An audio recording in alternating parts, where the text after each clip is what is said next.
సభాధ్యక్షులు A B Venkateswararao, centre for excellence అధ్యక్షులు, centre for liberty అధ్యక్షులు చక్రవర్తి గారు, అలాగే కార్యవర్గ సభ్యులు శ్రీనివాసరెడ్డి గారు, అలాగే రామారావు గారికి, మీడియా మిత్రులందరికీ కూడా నమస్కారం.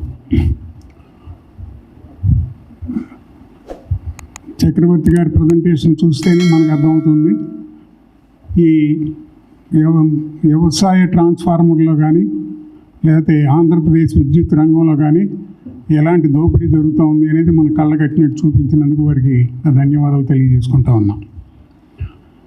ఇక్కడ ఇంకొక ప్రధానమైన అంశం కూడా మనం చూడాలి.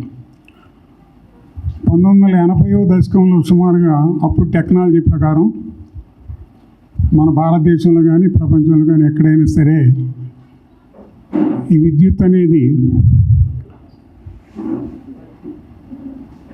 విజయవాడ థర్మల్ పవర్ స్టేషన్ లాంటి వాటిని నిర్మించి సప్లై చేయడం అనేది ఆనాటి టెక్నాలజీ.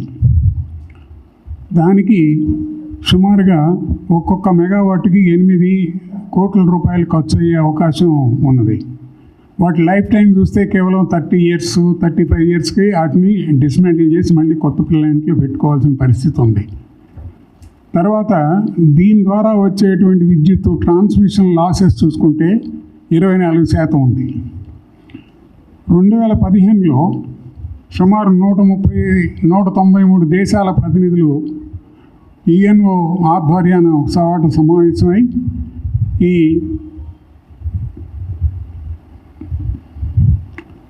ఇలాంటి విద్యుత్ సంస్థల్ని నిషేధించి ముఖ్యంగా రెన్యూవబుల్ ఎనర్జీ అంటే పవన విద్యుత్ కానీ లేకపోతే సౌర విద్యుత్ కానీ అలాంటి వాటితో చేసి అతి తక్కువ ధరలకి ప్రజలకు అందించాల్సినటువంటి అవసరం ఉంది. ఆ దిశలో ప్రభుత్వాలన్నీ కూడా ఒక కార్యక్రమం చేపట్టి ముఖ్యంగా ఈ పర్యావరణానికి ఏ రకమైన ముప్పు చేస్తూ ఉందో, అలాగే దానివల్ల అక్కడ జనానికి ఏ రకమైన ఇబ్బందులు కలుగుతూ ఉన్నాయి కూడా దీర్ఘంగా చర్చించి ఈ రెండింటి మీద దృష్టి సారించడం మొదలుపెట్టారు. ఇప్పుడు ఈ పవన విద్యుత్తు లేకపోతే సౌర విద్యుత్తు అనే దాన్ని మనం రాష్ట్రంలో చూసుకుంటే దీన్ని మేము టోటల్గా డీసెంట్రలైజ్ చేయమని ఒక ప్రపోజల్ ప్రభుత్వానికి ఇవ్వటం జరిగింది.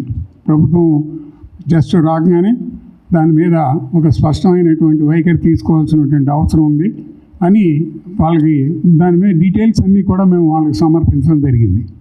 కానీ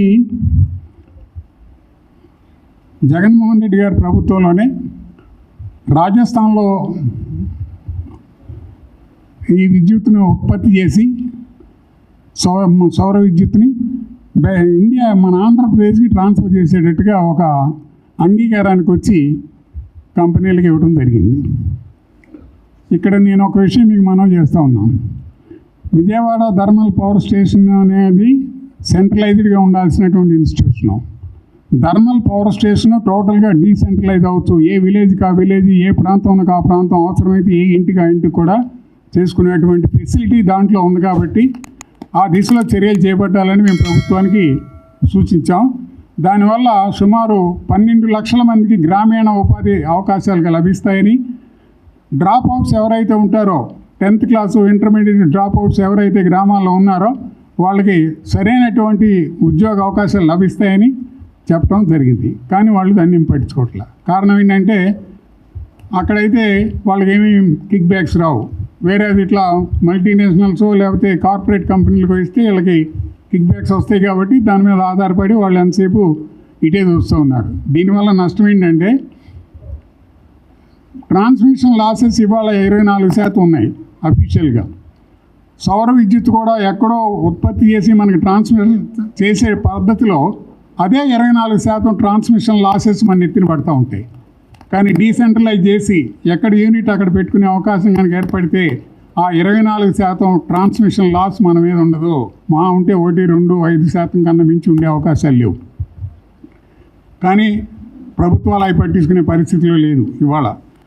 ఇంకొక అంశం ఏంటంటే అసలు ఎవరు చెప్పినా వినే పరిస్థితి కూడా లేదు. ఎవరన్నా రిప్రజెంట్ చేస్తే దానికి రెస్పాన్స్ ఇవ్వడం కానీ, లేకపోతే వాళ్ళని పిలవడం కానీ, మాట్లాడటం కానీ లేని పరిస్థితి మనం చూస్తూ ఉన్నాం ఇవాళ అసెంబ్లీలో మీరు చూస్తే 175 మంది అసెంబ్లీ సభ్యులు ఉంటే 164 మంది ఒక పక్క నుండి, 11 మంది ఇంకో పక్కన ఉన్న ఆ 11 మంది ఏమో అసెంబ్లీకి రారు.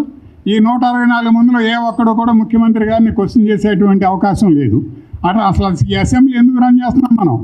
ఇన్ని ట్యాక్స్ పేయర్స్ మనీ పెట్టి ఇన్ని లక్షల కోట్లు స్పెండ్ చేసి సరైనటువంటి దీని చర్చలు జరగకుండా మరి ఇలాంటి వ్యవస్థని ఏం చేయాలి మనం అనేది ప్రధానమైన క్వశ్చన్ ఇవాళ. ఈ నేపథ్యంలో నేను చెప్పినట్టు టోటల్గా సౌర విద్యుత్ని మొత్తం డీసెంట్రలైజ్ చేసి అన్ని గ్రామాల్లో కానీ, అన్ని మండలాల్లో కానీ, లేదా అన్ని ట్రాన్స్ఫార్మర్లు ఎక్కడైతే 11 kV ట్రాన్స్ఫార్మర్ ఉందో అక్కడ సౌర విద్యుత్తుని కనెక్టివిటీ ఇచ్చేటట్టుగా కనుక ఏర్పాటు చేసినట్లయితే ప్రజల మీద భారం చాలా తగ్గుతుంది. ఇది ఒక భాగం. మన రాష్ట్రంలో సుమారు ఇవాళ 19 లక్షల పంప్ సెట్లు ఉన్నాయి. ఒక 20,000 30,000కో ఇచ్చామని చెప్తున్నారు కానీ అవన్నీ డీఫంక్ట్ అయినాయి. ఈ 19 లక్షల పంప్ సెట్లు నీకు టోటల్గా కనుక సోలార్ ఎనర్జీ కింద తీసుకొచ్చినట్టయితే ఖచ్చితంగా 2 రకాలైనటువంటి లాభాలు ఉన్నాయి. ఒకటి, రాష్ట్ర ప్రభుత్వం పే చేయాల్సినటువంటి సబ్సిడీ తగ్గిపోతుంది.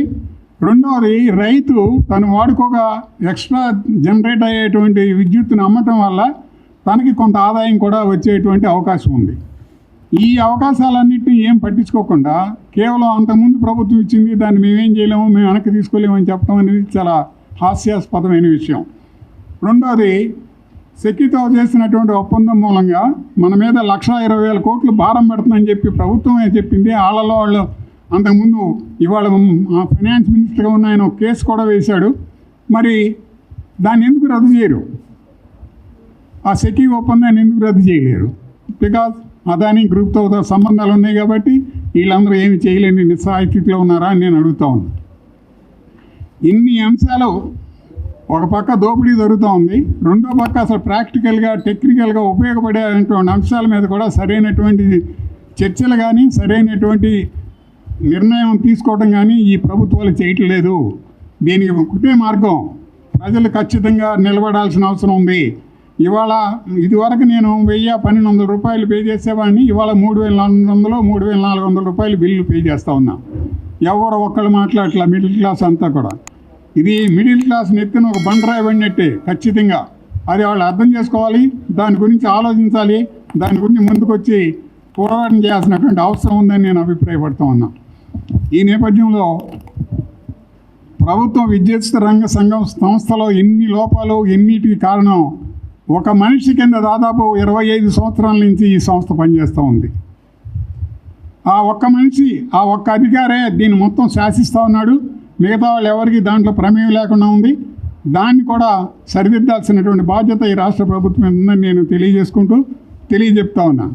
కాబట్టి ఒకటి, సౌర విద్యుత్తుని డీసెంట్రలైజ్ చేసి రైతులకి ఇటు ప్రజలకి ఉపయోగపడే విధంగా చేయాల్సిన బాధ్యత రాష్ట్ర ప్రభుత్వం మీద ఉంది. అది నిర్వర్తించాలని మేము డిమాండ్ చేస్తూ ఉన్నాను. అలాగే ఏదైతే చక్రవర్తి గారు పాయింట్అవుట్ చేశారో దాని మీద సిబిఐ విచారణకి ఆదేశించమని కూడా నేను రిక్వెస్ట్ చేస్తూ ఉన్నా.